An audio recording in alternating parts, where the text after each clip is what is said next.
Hi friends, இன்றைக்கி வந்து வெள்ளிக்கிழமை காலையில் நம்ம நிஷா குட்டிக்கு லஞ்சு தான் ரெடி பண்ணோம். அது வந்து நான் கோபி 65 தான் ரெடி பண்ணிகிட்டே இருக்கேன்.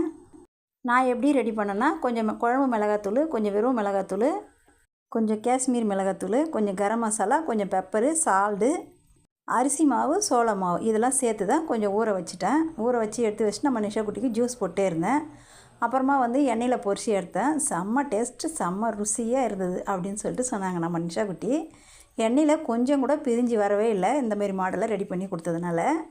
இது கூடவே வந்து கொஞ்சம் குழம்பு மிளகாத்தூள் சேர்க்குறதுனால நல்லா திக்காக நல்லா மாவு பிடிச்சி வந்திருந்தது. அதில் அம்மா வந்து வெளியில் கழுவிட்டு கோலம்லாம் போட்டு வச்சுருந்தாங்க. போயிட்டு அதை பார்த்துட்டே இருந்தேன். அப்புறம் சாயந்தரமாக வந்து அம்மா எனக்கு வேர்க்கடலை உரிச்சு கொடுத்துட்டு போகிறேன் அப்படின்னு சொல்லிட்டு தான் ரெடி பண்ணிட்டு இருந்தாங்க. வேர்க்கடலை உரிச்சிட்டே இருந்தாங்க.